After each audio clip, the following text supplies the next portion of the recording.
প্রথমে আমি foundation chain করে নেব 3 ইঞ্চি স্ট্রেট টার্ন দিয়ে নিলাম। এখন ফাউন্ডেশন চেইন করব।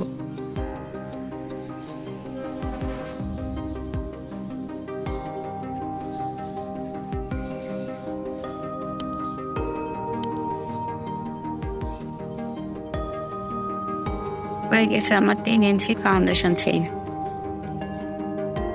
এখানে আমি এই যে চেইনের পেছনের যে একটা লুপ আছে এই লুপে প্রত্যেকটা লুপে আমি হাফ ডাবল ক্রোশেট করে নেব।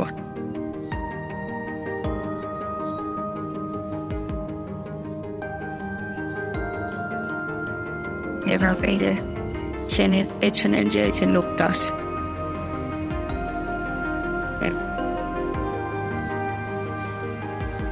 এই লুপে প্রত্যেকটা লুপে আমি হাফ ডাবল ক্রোশেট করে নেব। কমপ্লিট করে নিয়েছি। এখন আমি একটি চেইন করে এটাকে আমি ঘুরিয়ে দেব। এখন এই প্রত্যেকটি হাফ ডাবল ক্রোশেটের উপরে আমি আবার একটি করে হাফ ডাবল ক্রোশেট করে নেব, আর ভিতরে এই সুতাটাকে আমি হাইড করে দেবো। এইভাবে প্রত্যেকটি হাফ ডাবল ক্রোশেটের ভেতরে আমি এভাবে করে একটি করে হাফ ডাবল ক্রোশেট করে নেব।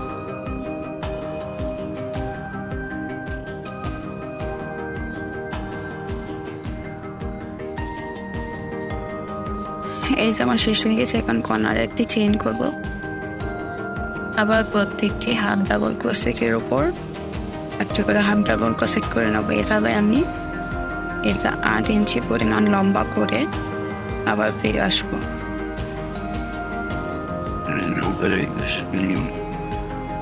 এই যে আমার সোলটা 8 ইঞ্চি পরিমাণ হয়ে গেছে।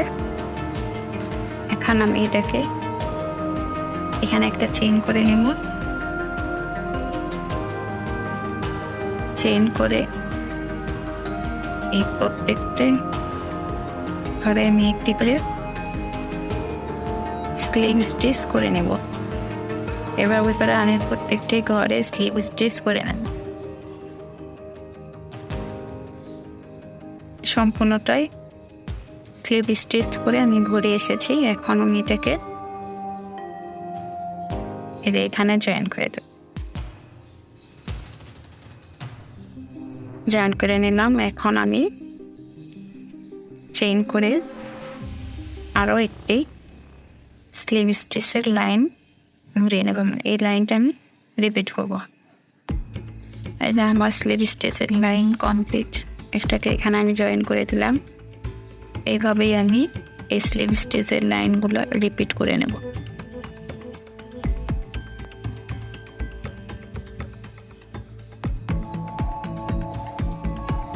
এখানে এটাকে জয়েন করে দেব। এই নিচে আমার এই স্লিভ স্টিচের লাইনগুলো আমি এটাকে 2 ইঞ্চি পরিমাণ করে নিয়েছি। এখানে আমার 15টা রো হয়েছে। এখন আমি যে কাজটি করব,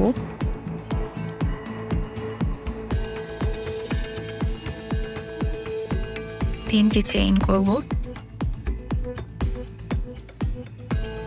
3টি চেইন করলাম। একটি ঘরে আরো 2টি ডাবল ক্রোশেট করে নেব।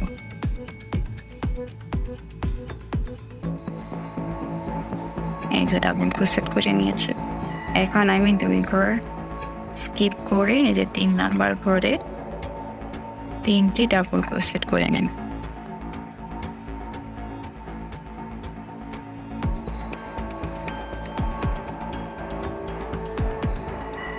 আবার 2 ঘর স্কিপ করে 3 নাম্বার ঘরে 3টি ডাবল ক্রোশেট করব।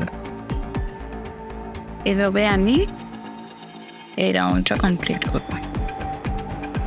এটাকে আমি এখানে জয়েন করে নেব। এই শুরুতে যে 3টি চেইন করেছিলাম এই চেইনের মাথায় এটাকে এভাবে করে জয়েন করে দেব। এটাকে আমি এই শুরুতে যে 3টি চেইন করেছিলাম এই যে চেইনের 2টি লুপে এভাবে করে এই যে জয়েন করে দেব। এখন আমি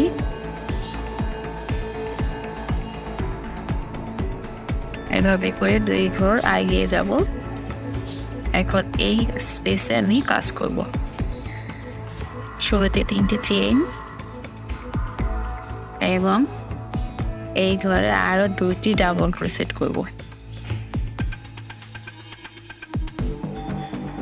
এই যে 2টি ডাবল ক্রোশেট করে নিলাম। আবার এখানে 3টি ডাবল ক্রোশেট। এভাবেই আমি এই রাউন্ডগুলো রিপিট করে নেব। এভাবে করে আমি এই রাউন্ডগুলো রিপিট করে নেব।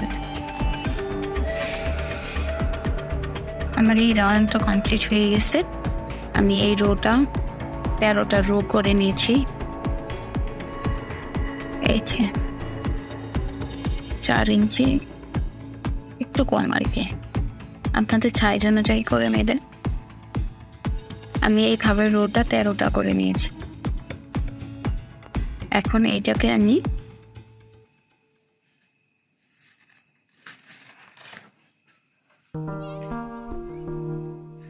এই যে শুরুতে যে 3টি চেইন করেছি এই চেইনের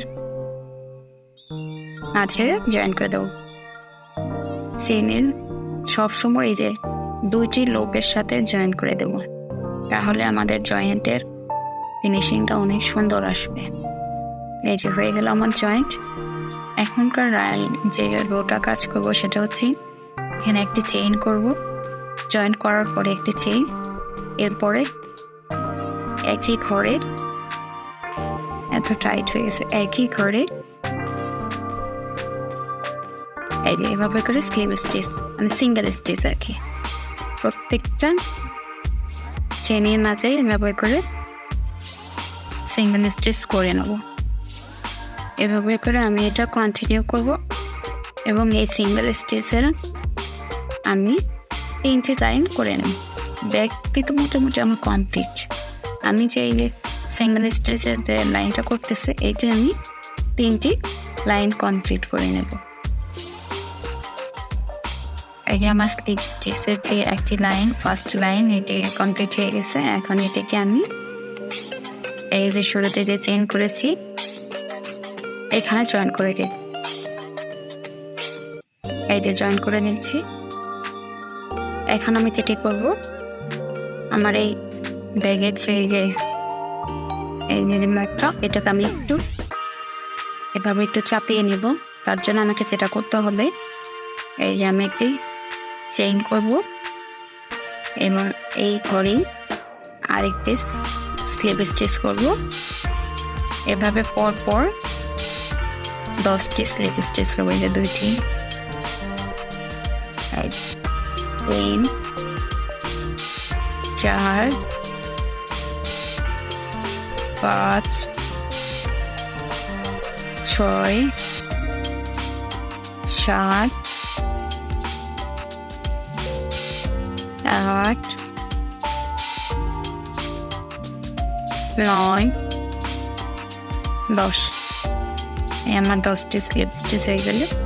এখন আমি যেটা করব, আমি এভাবে এই যে 2টি স্লিপ স্টিচকে একটি করে না মানে টুগেদার করবো। এই যে এখন এই 3টিকে একসাথে এভাবে করে জয়েন করে দেবো।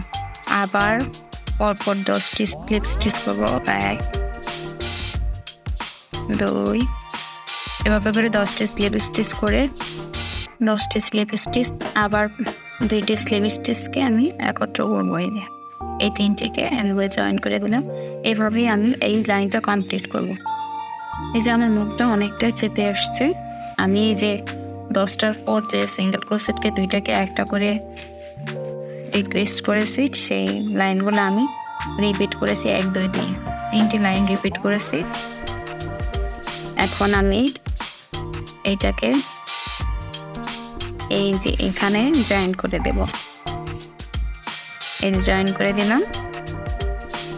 এখন আমি একটা চেইন করব, চেইন করে সেম ঘরে একটি সিঙ্গেল ক্রোশেট করব। এভাবে করে প্রত্যেকটি ঘরে একটি করে সিঙ্গেল ক্রোশেট করে কমপ্লিট করে নেব। এখন এটাকে আমি এখানে জয়েন করে নেব। আর এই মাঝে আমার ব্যাগের যে মুখের অংশটা, এটার কাজ কমপ্লিট হয়ে গেল।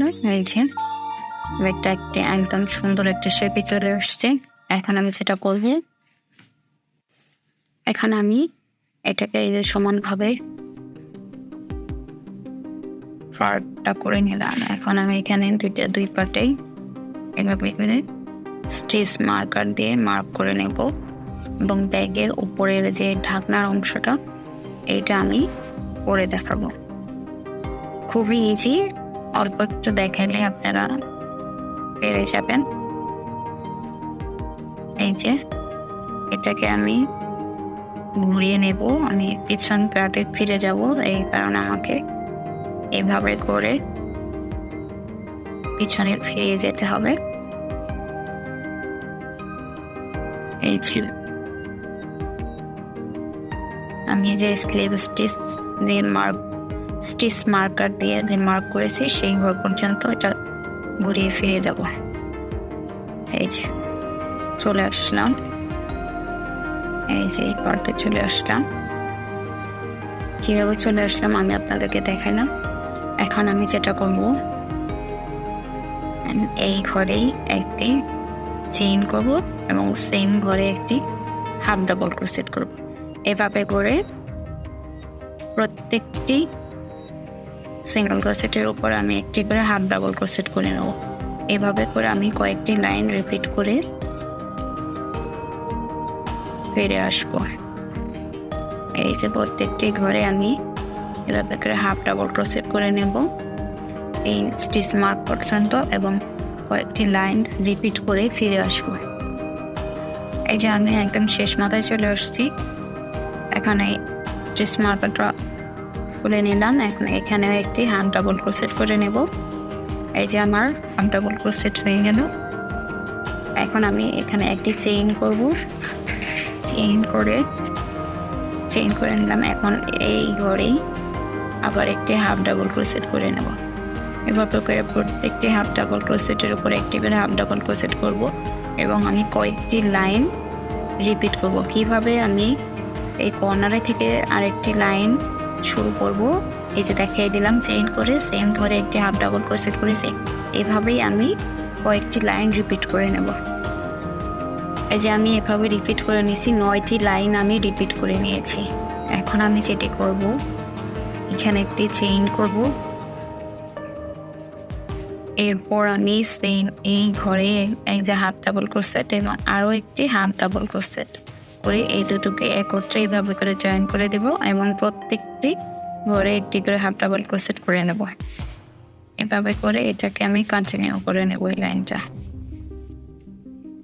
এই কর্নারেও আমি একই কাজ করব। এই যে একটা হাফ ডাবল ক্রোশেট, এখানে আবার এই যে হাফ ডাবল ক্রোশেটকে এভাবে করে দুটিকে আটকে দেবো। এখন একটি চেইন করব, চেইন করে এটাকে ঘুরিয়ে নিব। এই যে ঘরে একটি হাফ ডাবল ক্রোশেট এবং পরবর্তী ঘরে আরেকটি হাফ ডাবল ক্রোশেট, এটাকে আমি এভাবে করে জয়েন করে দেব এবং প্রত্যেকটি হাফ ডাবল ক্রোশেটের উপর আরেকটি করে হাফ ডাবল ক্রোশেট এভাবে করে কন্টিনিউ করব এবং এই সেম কাজটাই আমি কয়েকটি লাইন রিপিট করব। এই যে আমার ব্যাগের ঢাকনার অংশটা হয়ে গেছে। এখন আমি যেটা করব, এই যে আমি এখন একটা চেইন করে নেব। এই যে একটা চেইন করলাম এই ঘরে, এই যে এইভাবে করে একটা স্লিভ স্টিচ করে নিলাম, সিঙ্গেল স্টিচ বা স্লিভ স্টিচ এটাই বলেন। এই যে এভাবে করে প্রত্যেকটি ঘরে আমি এইভাবে করে স্লিভ স্টিচ করে নেব। এভাবে করে প্রত্যেকটি ঘরে এইভাবে প্রত্যেকটি ঘরে স্লিভ স্টিচ করে শেষ করে দেব। এই লাইনটা হয়ে গেছে আমার। এখন আমি এখানে এই যে এখানে এটাকে জয়েন করে দিলাম। আর এই মাঝে আমার এই ব্যাগের ঢাকনার সাইডটাও হয়ে গেল। এখন আমি এখানে একটা স্লিপ নট কিনে নেব, স্লিপ নট। এখন এইটাকে আমি সুতো দিয়ে কাঠের রিংটাকে এভাবে করে ঢেকে দেব। এটা আমার এখন যে কাজটা আমি করতেছি, আমার এটা ফিনিশিং টাচের কাজ। আমার ব্যাগ কিন্তু কমপ্লিট হয়ে গেছে, আমি এখন জাস্ট ফিনিশিং টাচের কাজটা আপনাদের সাথে শেয়ার করবো। এভাবে করে সুতো দিয়ে প্রত্যেকটা এর সাথে এভাবে করে ঢেকে দেবো। এটাকে ঢেকে দেবো, পুরোটা ঢেকে। এই যে আমার কমপ্লিট হয়ে গেছে। এটা এরকম আমি 2টা কাঠের রিং নিয়ে এইভাবে করে এটাকে অ্যাডজাস্ট করে দেবো। এখন আমি বেলটা কীভাবে তৈরি করবো এটা আপনাদের সাথে শেয়ার করবো। এই যে আমি 7টি ফাউন্ডেশন চেইন করে নিয়েছি। এখন আমি যেটা করব, এই যে পেজ দিয়ে এই যে চেইনের পিছনের লুপে হাফ ডাবল ক্রোশেট করবো। এভাবে করে প্রত্যেকটি চেইনের পিছনের লুপে হাফ ডাবল ক্রোশেট করবো। আমি কিন্তু এটা এখন বেল তৈরি করতেছি, কীভাবে করতেছি আপনাদের সাথে একটু শেয়ার করব। আর আপনাদের পছন্দের সাইজ অনুযায়ী বেলটি এভাবে কমপ্লিট করে নেবেন। এই যে এভাবে করে পেছনের লুপে আমি একটি করে হাফ ডাবল ক্রোশেট করে নিতেছি। এই চেইনের বাড়তি অংশটাকে আমি হাইড করবো। হ্যাঁ, এই যে একটা চেইন করে নিয়েছি। এখন এই ঘরেই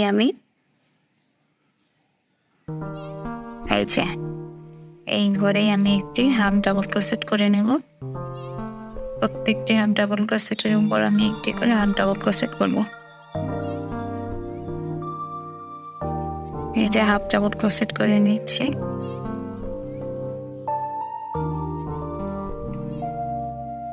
একটি চেইন করে নেব, চেইন করে ঘুরিয়ে নেব এবং এই যে লুপ, এই লুপে একটি হাফ ডাবল ক্রোশেট করব। এইভাবে করে আমি যতবার ঘোরাবো চেইন করে ওই ঘরে একটি হাফ ডাবল ক্রোশেট করে আবার শুরু করব। তাহলে হবে কি আমাদের চেইনটার একদম সমানভাবে হয়ে যাবে, কোনো ছোট বড় হবে না। অনেকে বেল্ট তৈরি করতে দেখা গেছে এক সাইডে করতে করতে অনেক সময় এক সাইড মোটা চিকান হয়ে যায়। এই যে একটা চেইন করলাম, আবার ঘুরিয়ে এই ঘরেই একটি হাফ ডাবল ক্রোশেট করে নিলাম। এভাবে করেই আমি আমার বেল্টটি কন্টিনিউ করে নেব এবং নিজেদের পছন্দের সাইজ অনুযায়ী আপনারা বেল্টটা তৈরি করে নেবেন। তো আশা করি আমার এই ভিডিওটি আপনাদের ভালো লেগেছে। যদি ভালো লেগে থাকে অবশ্যই লাইক কমেন্ট করে আমার সাথে শেয়ার করবেন। যদি কোথাও বুঝতে অসুবিধা হয় তাহলেও কমেন্টের মাধ্যমে বলবেন, আমি পরবর্তী কোনো ভিডিওতে